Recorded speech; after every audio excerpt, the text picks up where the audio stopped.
Good morning. This is Breeze Harper of the Sistah Vegan Project. It's July 14th, 2011, and this video is going to be about several topics. First, I just really wanted to thank people who've contributed to my dissertation / PhD fund. For those of you who don't know, for the last 2 years I had a really great fellowship so I could do my work in critical race and critical vegan studies at the University of California, Davis. And unfortunately, this year, not only did I not get the fellowship renewed, I also just didn't get any funding. And that's a problem. And I'm very close to finishing. I have been told by my committee that they expect me to give them a near completed draft by the end of the fall quarter, and that's going to be a little difficult if I don't have funding.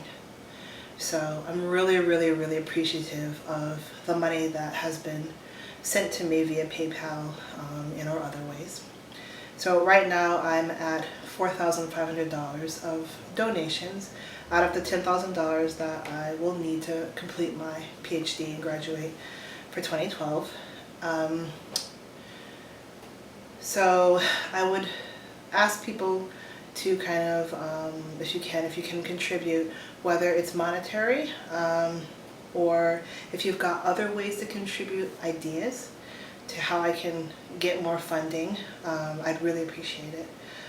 So these ideas could be something like, well, you know, Breeze, I came across this site and it shows me that there's lots of grants available for people doing food studies. Or Breeze, how about we hire you as a consultant for a project that we need help with? So I'm just looking for things like that. And then the other thing I want to talk about today is this emotional challenge that I'm having as I've been doing this work for most of my life in terms of anti-racism activism, critical whiteness studies activism, food and body health, that, I mean, this isn't an epiphany for me, but I've been realizing this more and more that it's really affecting my emotional health. I think a lot of brown and black women probably have the same challenge. So what I'm talking about is this thing called Mammy-ism. And I feel like as I've been doing this work more and more, I feel like I've, in many cases, many situations, I've become a black vegan mammy. So let me just give you a background of this term mammy. Mammy or mammyism, basically something that black women had to do, many of them had to do. Started off around the times of slavery, where had to be very accommodating for the needs of the white status quo that expected you to basically sacrifice your own life, your own family for the needs of them. And many of the black women, mammies, were expected to be nurturers, literally not just emotionally but physically. Go and breastfeed the white slave master's baby before you even breastfeed your own. And then once slavery ended, many black women, for survival, had to kind of continue this performance of mammyism. And it does change throughout space and time. But the central idea of mammyism is that you do whatever it takes as a black woman in white-dominated society to kind of not step on the feet of white people, to kind of accommodate and nurture their emotional and maybe even physical needs. So you yourself can kind of survive in a society where if you present yourself as assertive or more confident or more forthright, you're seen as aggressive, you're seen as an angry black female, you're seen as not really playing this game in which like you're expected to first think about the emotions and the feelings of the white middle class status quo first. So let me bring it back to the present. So what I've been doing recently is really struggling with this whole concept. If I myself, and I know it at certain times, if I myself am falling into this trap of Mammy-ism when it comes to how much effort, time, and a lot of just emotional exhaustion I spent trying to put the right words together, the right communication style together to explain to largely white middle class vegans why anti-racism needs to be implemented into their vegan consciousness, why they really need to just sit back and critically reflect on what it means to live in a society in which just by default you're going to benefit from, because at least in the USA, our society benefits those who are white, middle class, able-bodied people. And I often receive comments, messages from white identified vegans who don't like what I'm doing. And, or if they don't like, well, they may not like what I'm doing, or they may email me and express that they would like me to explain to them more what I mean by white racialized consciousness and veganism, post-racialism and veganism, but they want me to do it in a way that is kind of more accommodating to their emotional needs. So I'm kind of struggling with this because in the past few months I've been dealing with one man in particular who emails me in a communication style which I've spoken about in my other videos, which is very white male paternalistic, colonialistic way of conveying his message of animal rights and veganism. Yet at the same time he's trying to explain to me that he wants to understand more about race and diversity and ethnicity. But I'm having this problem because he seems to be really confident and really expressing his opinion, which seems to be more or less that he doesn't really like that I'm centralizing so much on whiteness and anti-racism. It kind of wants to bypass that and look at other things like trying to reach out to Black and brown communities and have them follow his understanding of what is appropriate for animal rights or veganism. And he's very confident when he talks to me. He doesn't seem to really understand that the words he's using they hurt my feelings. And for some reason, I can't be the same. When I can't reply, I can't be as forthright, I can't be as assertive.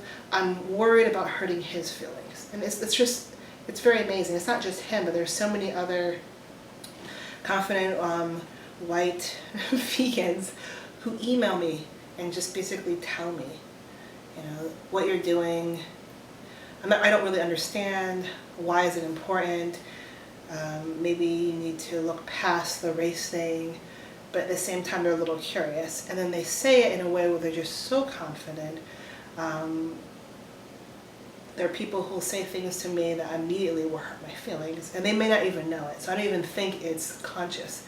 It's just the style, the way that they're communicating. There's just no mindfulness around how it could actually be received by the person on the other end. And then what I've been doing, not just within the last few months, but I realize in the past few years, I've been putting so much effort into, I have to make sure that I don't step on anyone's toes. I have to make sure that I don't hurt their feelings. Oh my gosh, what I could say really forthrightly in 2 paragraphs. I have to write an entire dissertation in a very formal language that's expected in the white Western Academy, so I can kind of accommodate the emotional needs of mostly post-racial white people, not just white vegans, so I don't hurt their feelings when I start talking about this subject. So I have a point. So my point is that it feels like this is really causing me a lot of stress. I posted on my Facebook status a few days ago that I'm just so angry. And I think that's what it is, because this particular white male vegan, after I posted that my keynote address that I gave at University of Illinois is now available, and it was a keynote address looking at how you can apply critical race theory and critical race feminisms to to understanding US mainstream vegan culture. Just a video, I just put it up and, here, I'm sharing it. And he just had to have the last word. He had to first explain to me that, I guess I didn't take on the subject the right way. I don't even know if he read the video. And he said, if I were your body, if I were a black woman, then I would have said this. And then he put these 2 long paragraphs saying how he would have first told women throughout the country, regardless of race or ethnicity or gender, whatever, it's not gender, regardless of race or ethnicity, that veganism just benefits all people, all women. Let's not even look at the race part, right? And then I would say the same thing, like, veganism benefits all men. That's what I would have said. And I was just, I couldn't even respond. I could not even respond. And I wanted to. I just wanted to have a complete blackout. I just wanted to go off. I didn't want to any longer be cordial and formal. But then at the same time, I'm like, the space that this particular man commented in is a very academic space. I have to make sure that I portray a certain type of behavior as a black woman in this largely white-dominated space. And I just can't go off on this man. For some reason, I was scared. And I had to hold back, and then I have to think, days later, I haven't even responded, how I can appropriately respond in his language, because his language is the dominant language of the academy.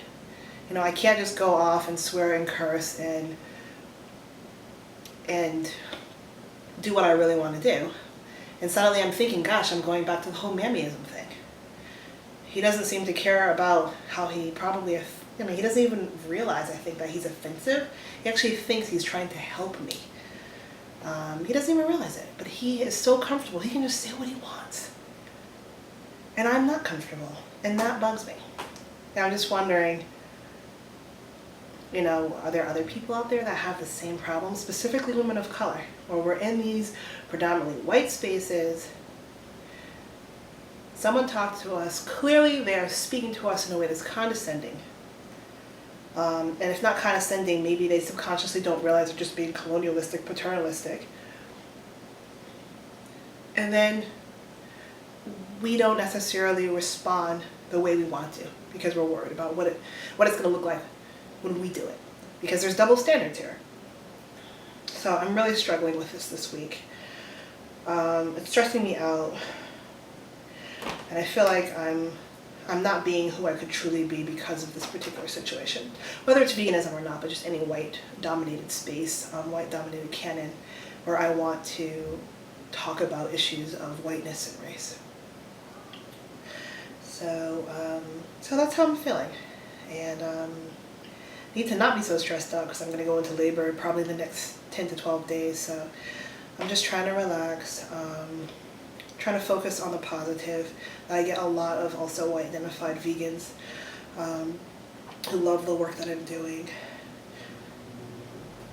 And I get a lot of emails from brown and black women who say that they had never really thought about veganism the way I looked at it until they encountered my work. And it's kind of opened them up to not necessarily transition into veganism, but just kind of transition it into a more mindful way of consumption. So I'm really grateful for that. So if you have any comments or any suggestions about me getting funding for my PhD and dissertation work, or if you have just comments or suggestions about trying to deal with this, this internalized Mammy-ism thing that I've been doing, or if you've had those experiences, I would really, really appreciate it. Okay? So, that's about it for today. And who knows, maybe next time you watch a video of me, I'll have my daughter with me and you can meet her. So, thank you, and as usual, I look forward to your comments and emails.